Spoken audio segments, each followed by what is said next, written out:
జై శ్రీమన్నారాయణ.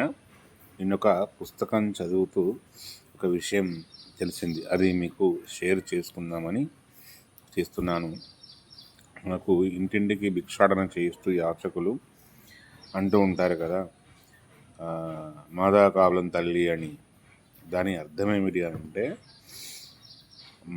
అసలు దాని యొక్క ఉచ్చారణ ఎలా ఉంటుందంట, మాధవ కబలం తల్లి. వాస్తవానికి అదట. కబలం అంటే వండిన అన్నాన్ని శాకం అంటే కూర, చారు, పప్పు, పచ్చడి కలిపి ఒక ముద్ద పక్కకు పెట్టి తను భోజనం చేస్తూ ఉంటారట. ఇది 3 రకాలు. ఒకటి కేశవ కబలం, రెండవది మాధవ కబలం, మూడవది నారాయణ కబలం. అంటే కేశవ కబలం అనేది మధ్యాహ్నం భోజనం తర్వాత, అంటే భోజనానికి చేసే ముందు పక్కకు పెట్టి భోజనం చేస్తారు. ఆ యొక్క ముద్దను, ఆ కబలాన్ని బయట గోడ మీద పెడితే కానీ పక్షులు అది తినేస్తాయి.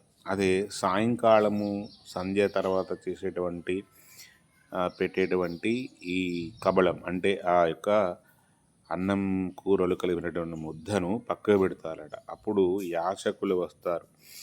ఈ సాయంత్రం చేసేటువంటి కబలం పేరు మాధవ కబలం. ఈ అందరి ఇళ్ళల్లో ఈ కబలాన్ని ఉంచుతారట. అందుకోసమే సాయంత్రం యాచకులు మాధవ కబలం తల్లి అని యాచిస్తారట. అది రాను రాను వాళ్ళకు ఉచ్చారణ స్పష్టత లేకపోవడం చేత మాధవ కబలం తల్లి అని అట్లా కాలక్రమేణా మారిపోయింది. అయితే మూడవది నారాయణ కబలం. ఈ నారాయణ కబలం ఏమిటంటే, విశిష్టంగా విశేషణంగా కొన్ని వంటలు వండి స్వయంగా వారి యొక్క యాచకులు కానీ వేరే వాళ్ళకు కానీ భోజనాలు పెట్టడం అనేది నారాయణ కబలం.